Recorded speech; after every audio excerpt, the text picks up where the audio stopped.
Good afternoon, everyone. Good afternoon, and welcome to the 2024 Don P. Giddens Inaugural Professorial Lecture Series. It is my pleasure to be here with you to honor Mark Dredze, the John C. Malone Professor in the Department of Computer Science. He's the Director of Research in the Data Science and Artificial Intelligence Institute. He holds a secondary appointment in the Biomedical Informatics and Data Sciences section of the Department of Medicine in the School of Medicine, and is a visiting professor at the Applied Physics Laboratory.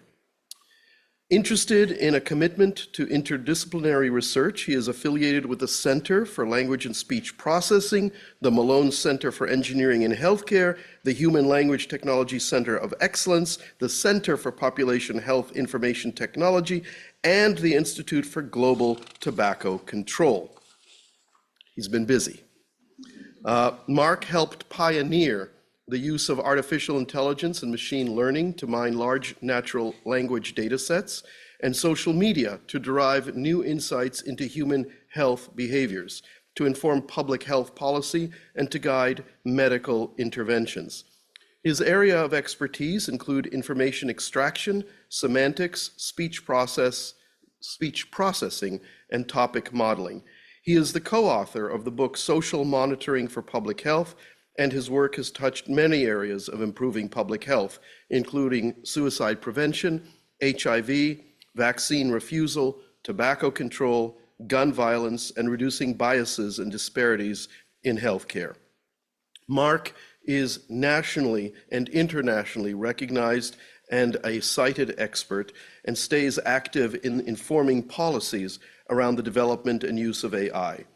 And today you'll hear more about how his 15 years at Hopkins have shaped his career and why he thinks the best is still yet to come. Before we hand the floor over to others, I'd like to take a moment to recognize one of my predecessors, Don Giddens, for whom this inaugural professorial lecture series is named. Don Giddens was the 5th Dean of Engineering at Johns Hopkins and a professor of mechanical engineering. And now it is my pleasure to introduce Randall Burns, the Bill and Lisa Stromberg Department Head of Computer Science and Professor of Computer Science.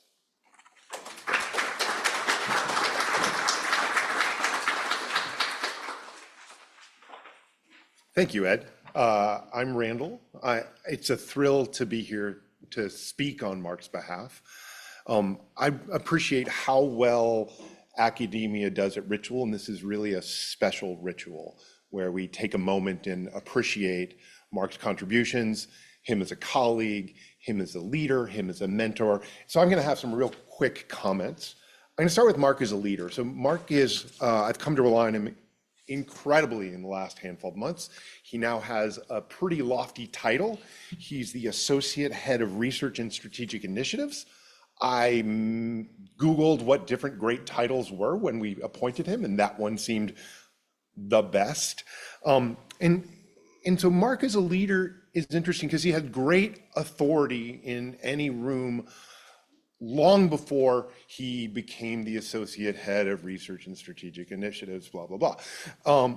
And this comes from a style thing, and I appreciate this about Mark. So there's this term servant leader that's a little bit out of vogue now and has been renamed transformational leader or service leader.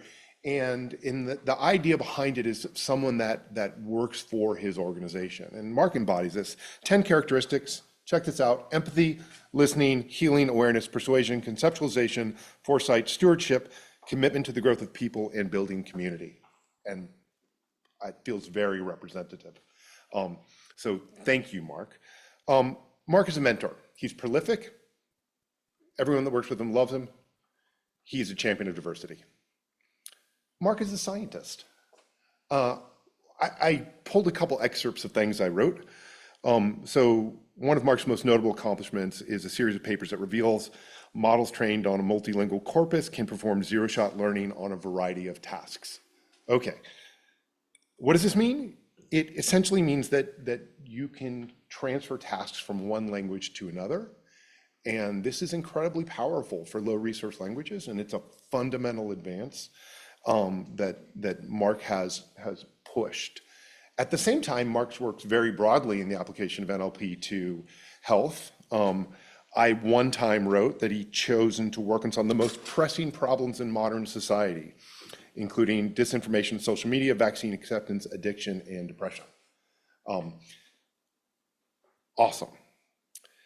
And one of the things I like about Mark is he has self-identified and measures his own impact in his CV, his very non-traditional CV, where he includes alt metrics. And he cares about factors such as publicity, news, peer review, and social media when he evaluates his own contributions to science. And I really appreciate that, because that is not the formula. And that is Mark's recipe, and it's beautiful. We have a tradition in computer science, I'm going to take more time than I should, in which when we do promotions, I send out emails, and these are meant to be humorous or snarky. And I think one of my greatest opuses was the one I sent out on behalf of Mark, and I'd like to read it. It goes, it was revealed that Mark Dredze, AKA NLP, AKA nonlinear prognosticator, was caught translating with no data.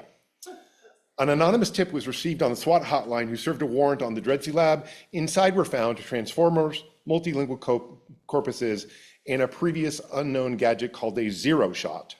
All learning paraphernalia were seized and were being held as evidence for trial. However, they were stolen from custody. An organization known only as FANG took credit for this theft, stating, all your training data belong to us. Despite the lack of evidence, the jury of Hack and trustees found Mark guilty on 13 counts, including felonious concept linking. Mark voluntarily gave himself up and will be remanded to Malone Hall. His only statement was a nearly unintelligible garble of languages with poor supervision, which translates roughly to, you know the rules, and so do I. Never going to give you up. So congratulations to Mark. This was our celebratory note, and I'm just thrilled to have you as a colleague. And with that, I'm going to introduce our lecturer. Nope, I introduced the guest, Mitch Marcus, who's the RCA Professor of Artificial Intelligence Emeritus, the Department of Computer Science, Computer and Information Science at the University of Pennsylvania. Mitch?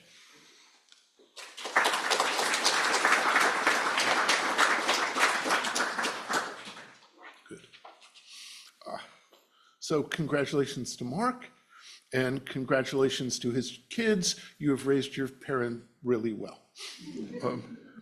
So I met Mark soon after he first came to Penn in 2004, 2005. He had just received his undergraduate degree at Northwestern. He'd taken a year to get an MA in Jewish Studies at Yeshiva University, and he came to Penn to work with Fernando Pereira. He showed up at my door wanting to meet with me, quite curious. I was actually a bit surprised, since Mark's undergraduate mentor, Larry Birnbaum, and I had been on opposite sides of what were called the NLP wars of the 1970s. And so Mark showed up, deeply curious about my work, and I suspect deeply curious about who I was, but without any prejudgment, just very, very curious. And Mark met me, and Mark listened, and Mark, decided to keep talking to me, which is wonderful. That kind of honest, open-minded curiosity was true of Mark at the beginning of his graduate career, and it's still true now. So 15 years ago, I served on Mark's dissertation committee. His dissertation is still exemplary of his work and his style.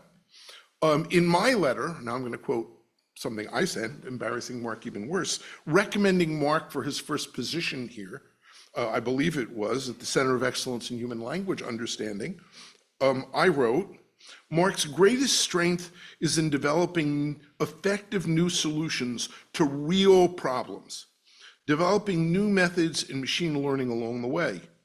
Many researchers are interested primarily in developing new techniques and the techniques themselves, and are effective at showing that these new methods get marginally better results on academic challenge problems. Mark developed solutions. I wrote this way back when, and it's still true. It's remained true throughout. Mark developed solutions that solve pressing but very hard problems now. Pressing but hard problems, and they're pressing now. And he has an excellent record already years ago of doing so. His focus then in his thesis work was on saving us from being drowned in email by providing smart tools, like robust methods that for the first time noticed when we forgot an attachment. Yeah, that was Mark's work, right? Or figuring out that an email required a response, thereby saving our sanity. So Mark's work was already, even at that stage, focused on mental health issues. Just a few years after, Mark and his collaborator for the next 10 years, who I've never met, so Michael Paul, but were among the very first, I don't know, may have been the first, to discover that social media could provide remarkably strong signals about public health, starting with our 2011 paper simply named "You Are What You Tweet," analyzing Twitter for public health. That was the start of a huge wave of research everywhere, but Mark has kept on the crest of it, working with Paul and still today, often with David Broniatowski and many, many others. He's published impactful paper after impactful paper on everything from, as the notes about Mark say, everything from the impact of Russian trolls and Twitter misinformation on vaccine avoidance, to suicidal ideation, to evaluating, this is quite recent, how well and on what dimensions chatbots can answer patient questions. His work has been said already, has received significant media attention over the years, and deservedly so. Mark gets more done than anyone I know, all the while balancing significant family commitments, right? That's you guys, and making it all seem easy.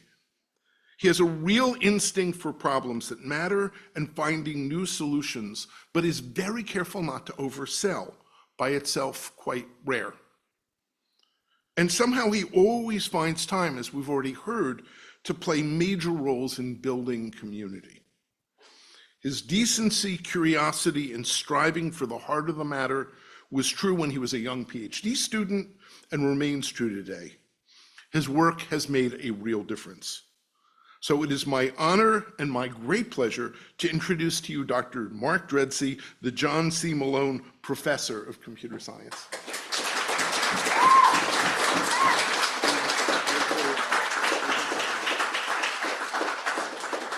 Hi. Okay, can you hear?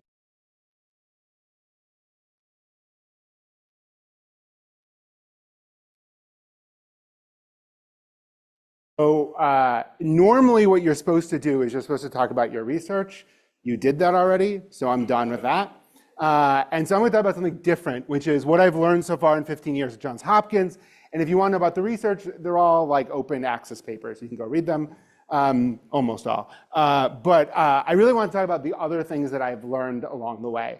And I want to spend a little bit of time talking about why this is not a Lifetime Achievement Award, and that I've got more to do. And I really think that the next 15 years are going to be really amazing. That said, I'm going to try something that is a little risky. When my children found out I was talking, if you know them, of course, they said, "When are we talking?" So we're going to try that. So I made a deal with them that they are allowed to speak right at this point in the program. They have to write it down ahead of time. It has to be 1 minute long, and I have no idea what they wrote.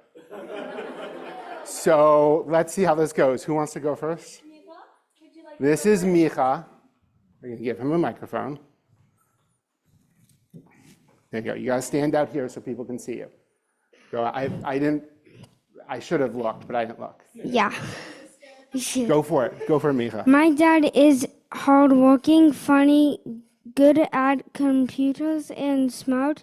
He is hardworking, and that helps him be a professor because professors need to stay on task track to do computer science. My dad is working on my 8th birthday, which already passed. You wrote this a while ago. Birthday party. It is my first sleepover party, which already passed. I have 5 to 6 kids, which one stayed. Coming over, this is hardworking because it is my first sleepover party. He has never done a sleepover party before. 7 years ago, my dad got a chair, but he was given a vase instead. It should have been a chair instead because he is a hard worker. Wow. Thank you. Who wants to go next? This is Gila. I helped with that. I know. It's weird. No. Read what you wrote. Excuse me. I'm going to read what I wrote. I'm very much like my dad with speaking. All right, let's get this over with.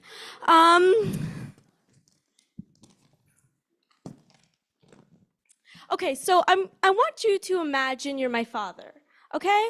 And it's a beautiful Friday night.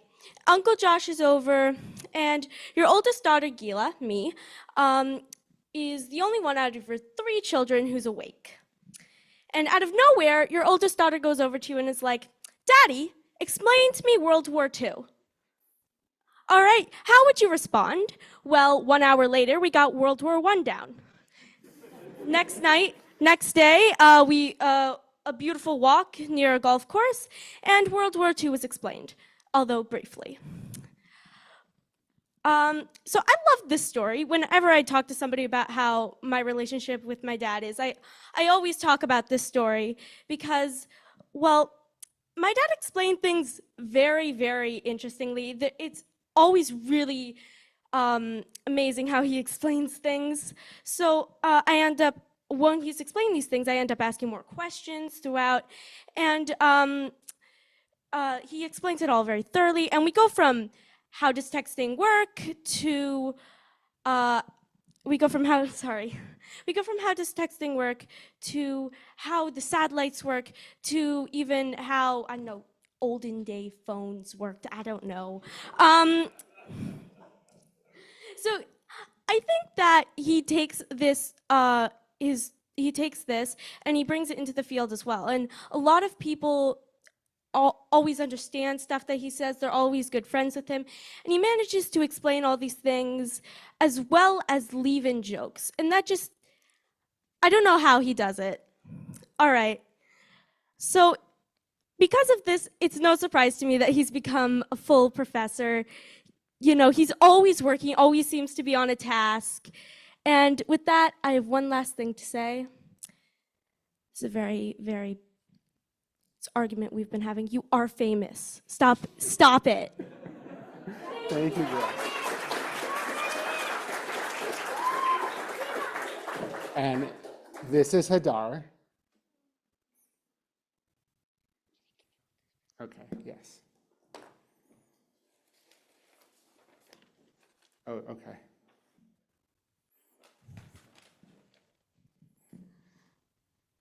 Hi, everyone. My name is Hadar. I'm 10 years old, and I'm the middle child. My dad had an event 7 years ago, like Micha said, called a chair. But this is not a chair. It is, in short version, a IPL. So I made a mini chair for him on an app called Canva. So here it is, Daddy.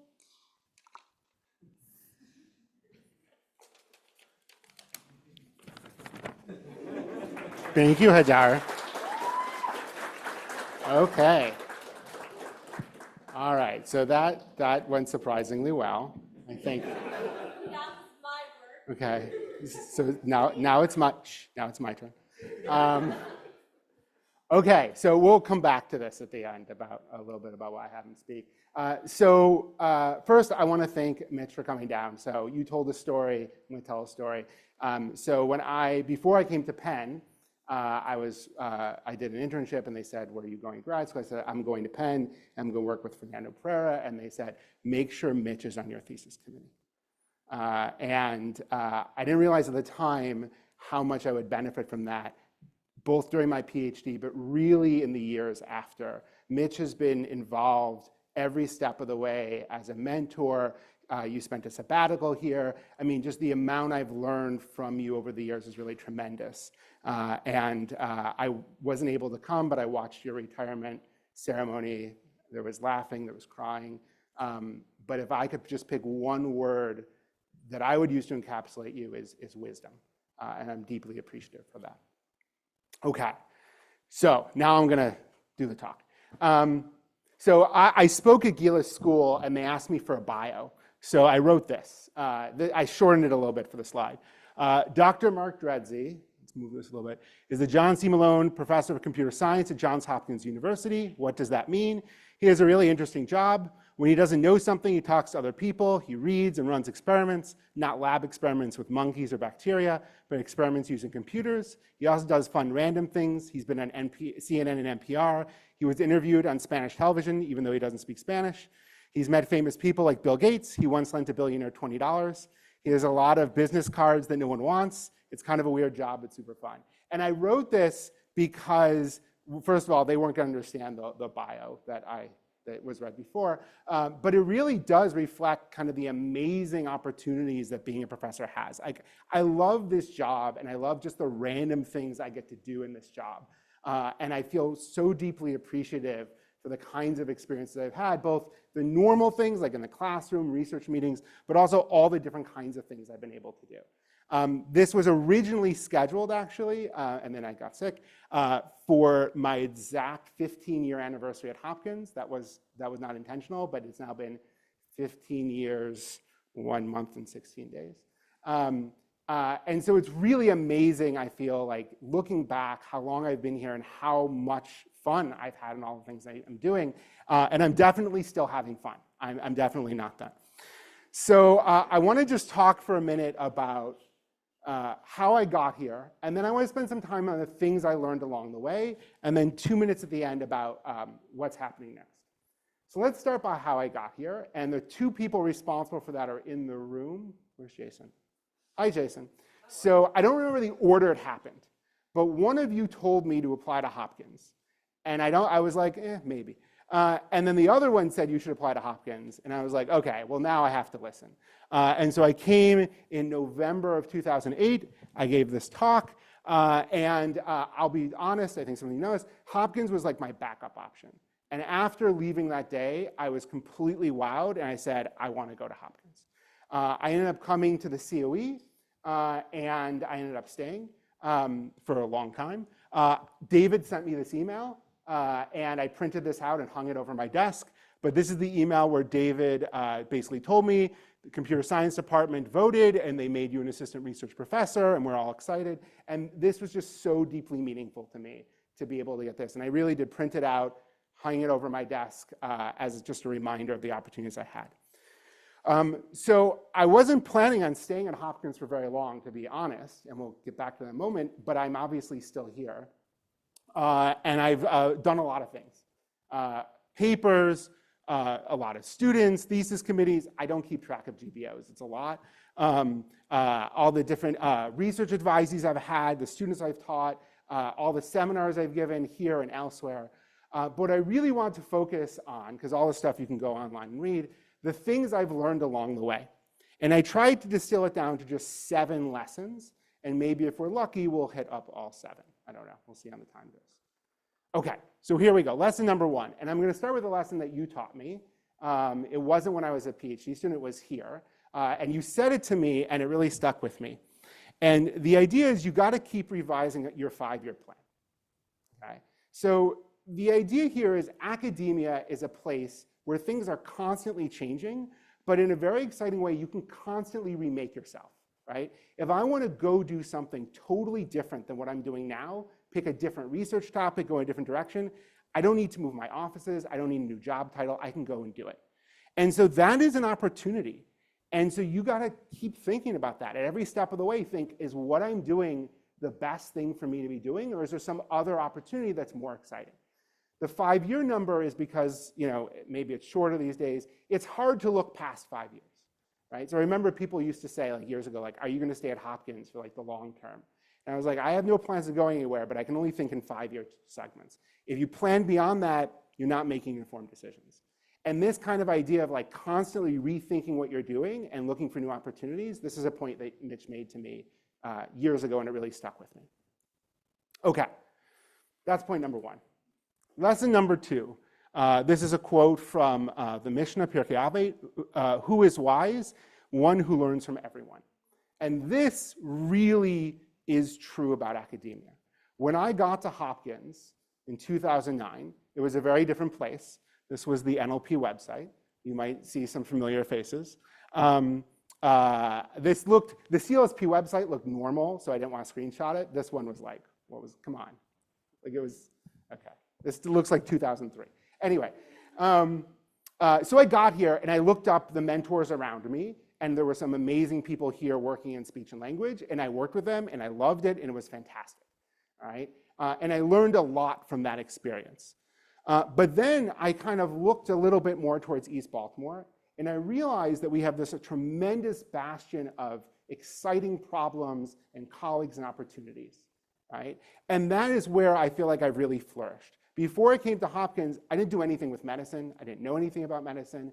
And I got to Hopkins, and I really had the sense that like a ton of smart people worked in this area, and this was an opportunity, right? And I, in some sense, remade myself, but I really thought about this. I have an opportunity not just to learn from the people immediately around me who kind of know the things that I know, they know them better certainly, but I have the opportunity to learn from world experts who know things that I know nothing about at all. And that has been a tremendous lesson to me of look around, find people who know things, are doing interesting things that you don't know anything about, go learn from them. And I've been really privileged and blessed to have those types of people at Hopkins. Okay. The third lesson, this is another quote from the Talmud. Much have I learned from my teachers, even more have I learned from my colleagues, but from my students I have learned more than anyone else. And I remember learning this when I was a student, and I thought this is a really nice thing the teachers tell you to make you feel better about the fact that you don't know anything. Once you start teaching, you realize that this is not just lip service. This is 100% true. And it is, I mean, Mitch is shaking his head true. It's 100% true. You learn the most from your students. And I have had just a tremendous privilege to work with amazing, I love everyone's seeing if there are pictures up there. I tried. Someone was missing like last night. I was like, realized that, but so I apologize if someone's still missing. I just had this amazing opportunity to learn with and learn from really gifted minds. And the students who work with me know that what I work on is tremendously shaped by what my students are interested in. And I go off in all sorts of different directions because I have students that become excited about things, and then I get excited about those things. The word we use in academia is advisor. And I really like that word because it's not just about teaching. Obviously, I teach. But my role is not to tell people what to do, but it's to help them find a path. Right? And I really like this idea. I do it with my students. I do it with prospective students who come to Hopkins, are trying to think of what they want to do. And sometimes they come, sometimes they don't come. But I just view my role as helping them find their path and what's best for them. And this has really been a highlight of my time at Hopkins, to work with these types of people. And I feel so, so blessed. I want to call out my students who did an amazingly just sweet thing for me.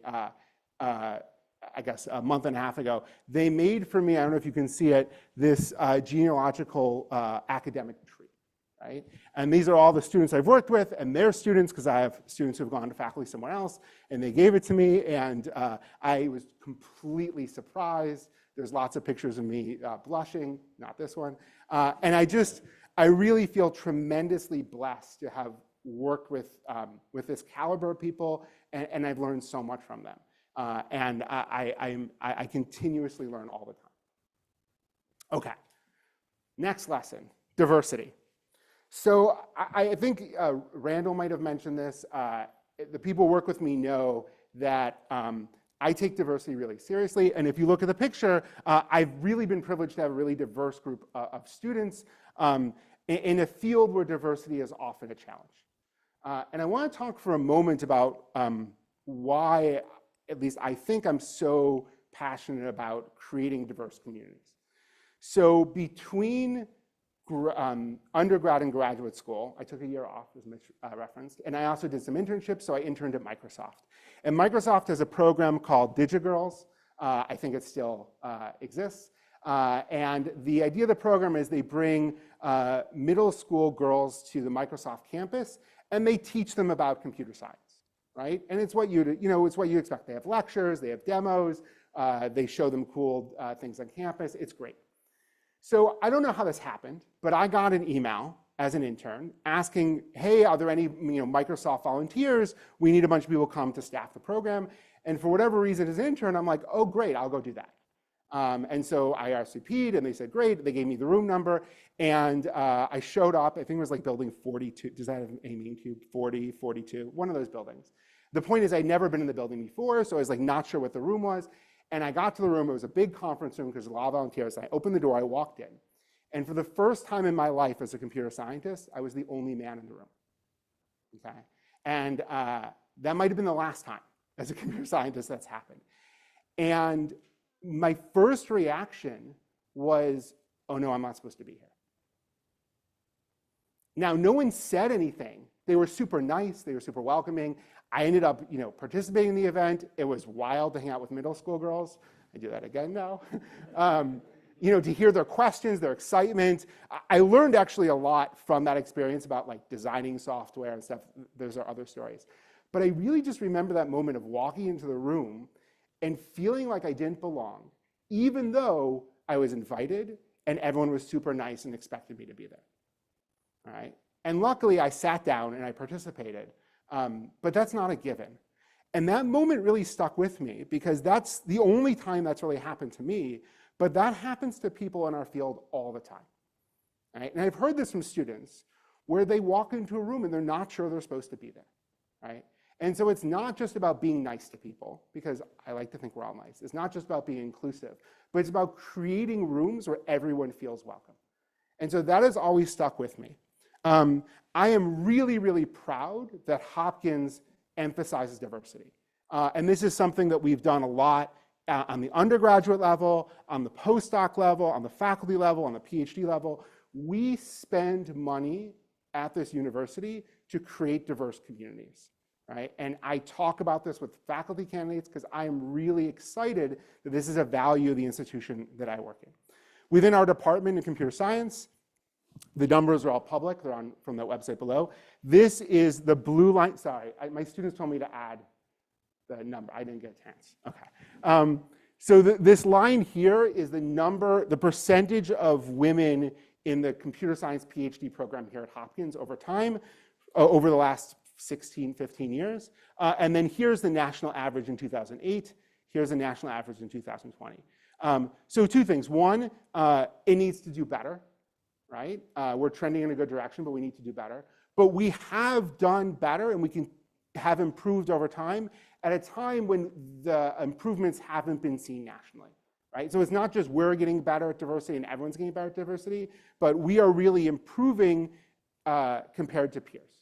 We have a long way to go, but I'm really proud that we are a department that's moving in this direction. I had a small part to play in this. One of the things that we did in admissions to start to see these effects is this formula. And if you've done admissions here, you've seen this formula. The idea is achievement over opportunity. So I see all the time on Twitter, right? Like, in order to get into some PhD program we won't name, you need to have a paper, right? And I just saw recently, paper is not enough. They now sort applicants by H-index, okay? I know Mika can't believe it. This is all about achievement. And achievement's great, but you need to look at the whole person, right? Because frankly, whatever they've done before they got to their PhD program is a very tiny amount of what they will eventually do. Right? And so the fact that in the first half mile of a marathon, one person's ahead and another person's behind, okay, I care about who's going to be ahead at the end, who's going to achieve the most. In order to get that sense of the person, you can't just look at what they've done, you have to look at the opportunities they've had to do it. Right? And I've worked with amazing students who don't come in with papers, who don't come in knowing all of the literature. But what they do know and what they have shown is really impressive because it's all self-made opportunity. Right? And I think that's a recipe for success. This happens in admissions, it happens in hiring. There's a big pressure, as you know, to look at numbers, right? Let's look at numbers. Where's the rank, what's the number of publications, H-index, all these things.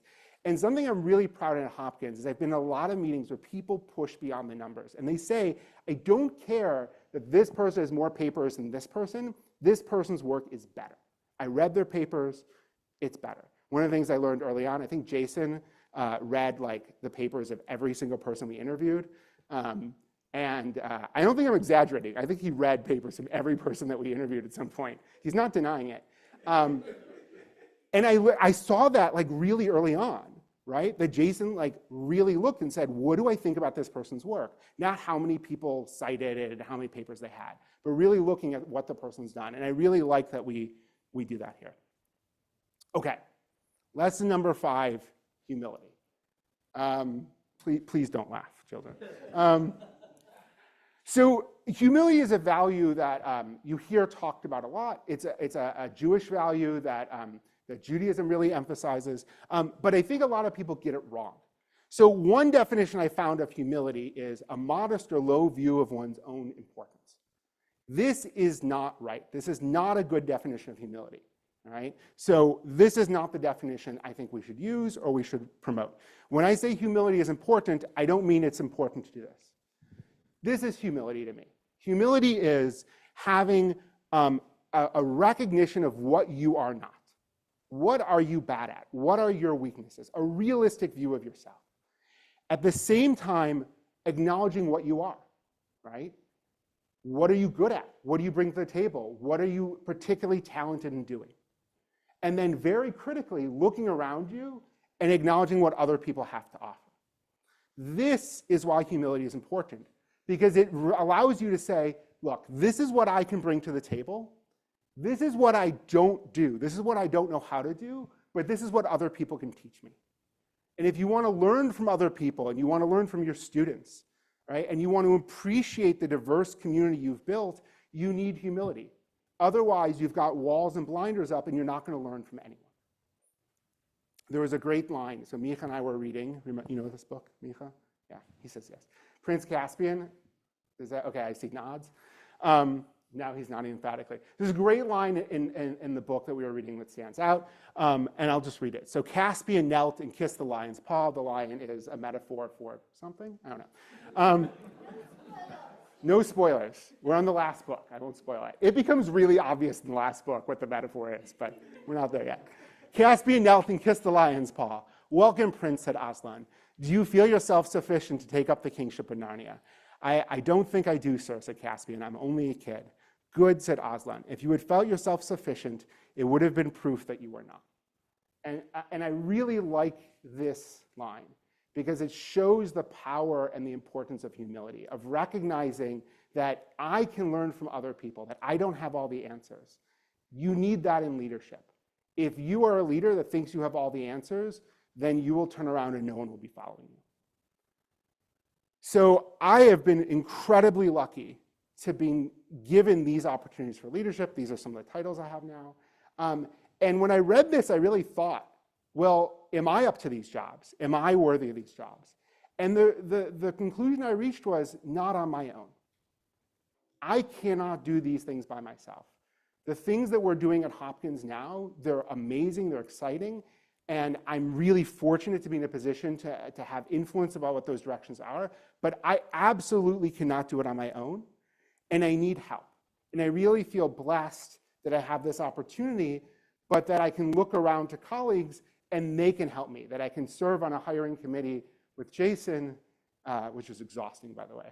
But and learned a tremendous amount from him about how we think about hire, right? I can turn to Ben and ask him, what are the exciting things going on right now in ML systems, right? I don't know those things on my own. I need to rely on colleagues to give me that kind of information. Okay, lesson number 6. Remember, there's only 7. Failure. So my students know this because I talk about this a lot. We're in a field at a time when self-promotion is kind of a big thing, right? A lot of people are on Twitter, X. I don't know, it used to be called Twitter. I don't know if anyone's confused. And people are all the time, I got this paper, I did this, all this, right? And you see these CVs and they have like 12 NeurIPS papers or something, and it's just all impressive. And no one talks about where they failed. No one talks about what they did badly.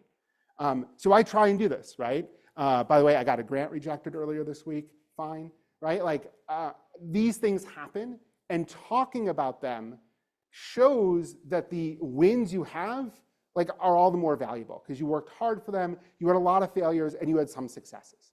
And when you fail, it's important to look around and see that you're not the only one failing. Other people fail, and that's fine.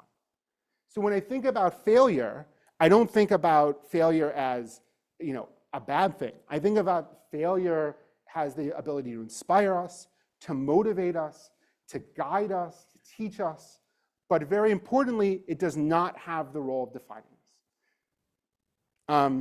So I'll tell you an example of 2 examples of failure. So these are on one of these is on my office wall. So this is an email I got rejecting me from the Hopkins PhD program. I have not gotten an apology yet, but okay. And Avi came by, you saw it, you read it, and you're like, huh, you left. It's fine. My statement next to it on the wall talks about how I want to work with CLSP. It's fine. It's not a very good statement, I admit it.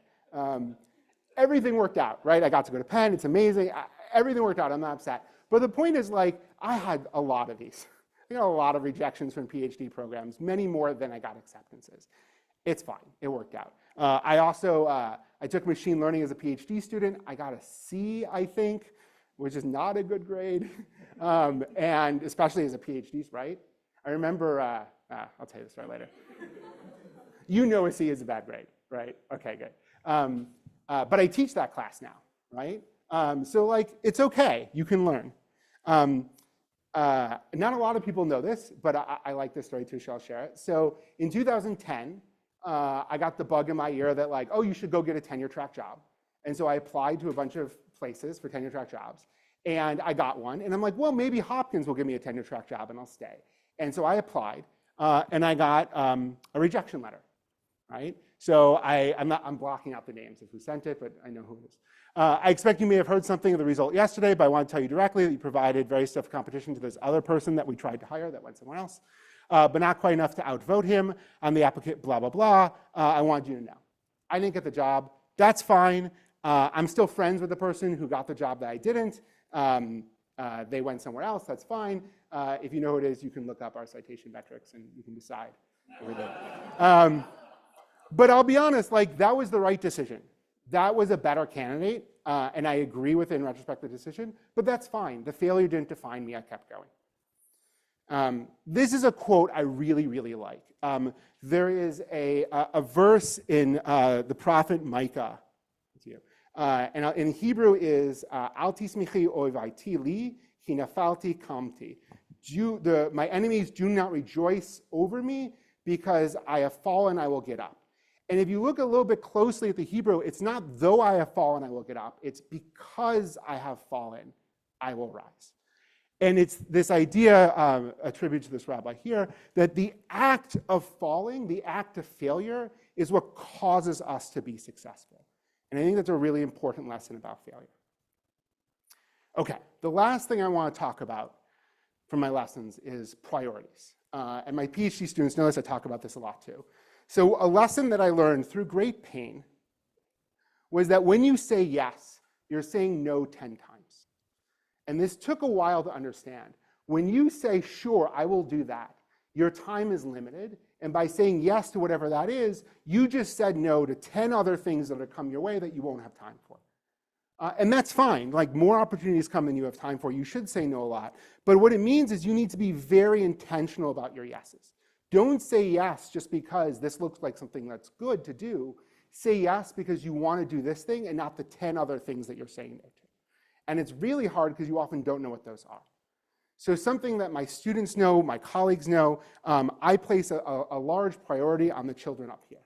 I bring them to events. There's Gila at the age of, I think, 5. This is more recent. And I don't apologize for prioritizing my kids. I do apologize that this means I often have to cancel meetings or I'm unavailable. There's, one of my kids has to go to the doctor, someone got sick or whatever. But I'm very clear with everyone that this is an important priority for me. And I recognize that saying yes to this means I'm saying no to a bunch of other things. And that's fine. And the reason that I talk about this, the reason I bring my kids to the events that I do with my group, is I want to normalize this idea. It's okay to say no to a bunch of work professional things and saying yes to this. Okay. Let me talk for 2 minutes about why the best is yet to come. And I'm only going to make it 2 minutes because I really could talk for an hour about this. And I'll just tell you a couple quick things. Let's talk about research. One thing about research, language models, large language models, they're a thing now. You know they were invented at Hopkins? I like telling people this. Fred Jelinek invented them. Fred Jelinek was at Hopkins. This is the birthplace of language models. Now, Mitch will tell me, but he invented them 10 years before coming here, but that's like a detail. A lot of people in the field are concerned because it seems like language models have kind of solved all of our problems. And I don't look at this as a problem. I look at this in some amazing way because the reason we are solving these problems is to do the next thing. And now we can go do the next thing, right? We have tools that were okay. The tools are now really good. Let's go use them. Let's do the next thing. So I'm really excited that the field has taken this giant leap forward, and now we can go do new exciting things with the technology. There's a lot more to say about that. That's all I'm going to say about research. I'm obviously excited about this new data science and AI initiative we have where we're hiring a ton of people. I really have benefited tremendously, as you've heard, from being in a diverse community of colleagues. And what I've heard is that this community is going to get bigger and more diverse and more interesting. And so I can only conclude that the things that I've enjoyed are all going to get better. At the same time, we have big challenges. So this is a slide from my chair talk 7 years ago.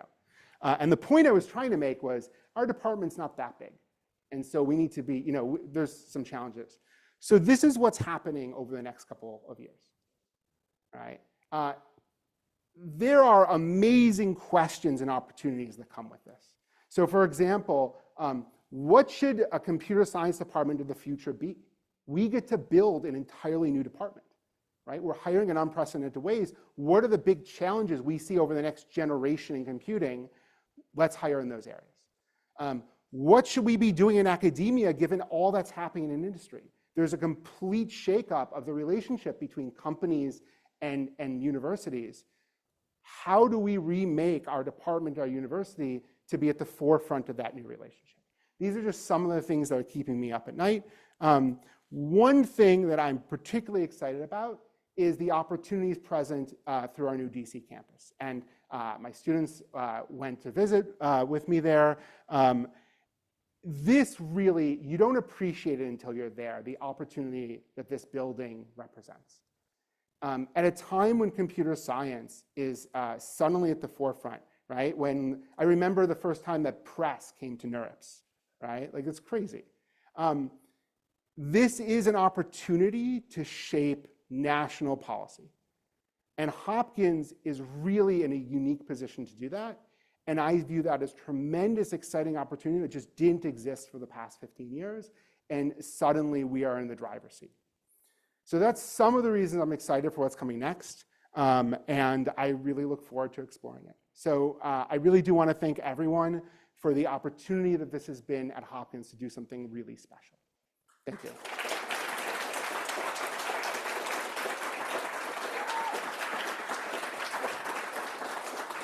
Do you want in or out? Thank you, Ed. No, don't go away. Okay. Congratulations. Thank you, Wonderful. I Ed. can't wait to see what you're going to do next. This is an inspiring talk. I'm so proud to have you as a colleague. By the way, I'm Ed Scheinerman. Ed Schlesinger had to leave. We hoped you wouldn't have noticed change. We have a little memento of this occasion, Thank you very much. and I'd like to have another rousing round of applause for Mark, please.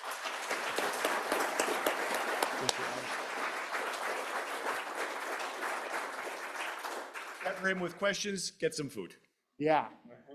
In that order, get food and then come get me questions.